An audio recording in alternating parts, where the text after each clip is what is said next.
আমাদের পাড়াতে প্রত্যেকবারই কালী পুজো বড় করে করা হয়। এখানে দুর্গা পুজো, কালী পুজো, লক্ষ্মী পুজো, তাছাড়াও আমাদের মায়ের মন্দিরের শীতলা পুজোও প্রত্যেক বছরই বেশ সুন্দর করে করা হয়।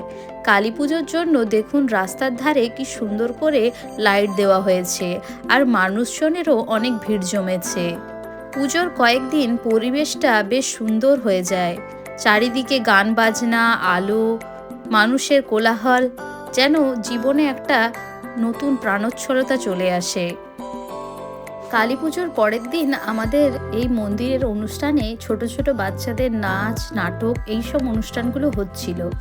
এই অনুষ্ঠানগুলো দেখার পর আমরা ঠাকুর দেখতে বের হই, আমি, আমার ভাই আর আমার হাজব্যান্ড। আমরা তমলুকের গ্রিন টার্টল বলে একটা রেস্টুরেন্টে উঠেছিলাম। পুজোর কারণে এই সময় অনেকটাই ভিড় ছিল, তাই রেস্টুরেন্টের নিচে আমাদের জায়গা হয়নি, তাই আমরা ট্যারেসে বসেছিলাম।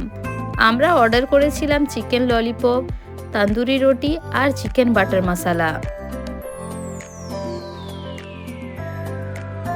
এখানকার চিকেন ললিপপগুলো ভালো হলেও তন্দুরি রুটি পুরো পরোটার মতো ছিল, আর চিকেন বাটার মশলাটাতেও কোনো টেস্ট ছিল না।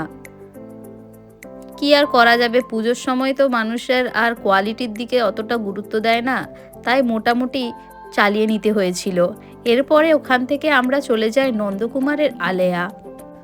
রাতের বেলা 11টার দিক করে আমরা এখানে এসে পৌঁছই, আর এই প্যান্ডেল দেখার জন্য মানুষজনের ভিড় কিন্তু ভালোই ছিল। আমরা মোটামুটি ঠাকুরটা দেখে নিই এবং তার পাশেই আমরা মেলাতেও ঘুরে কিছু জিনিসপত্র কিনি। তো বন্ধুরা, আজকের ভিডিওটা এখান পর্যন্তই। আবার দেখা হবে নেক্সট ব্লগে।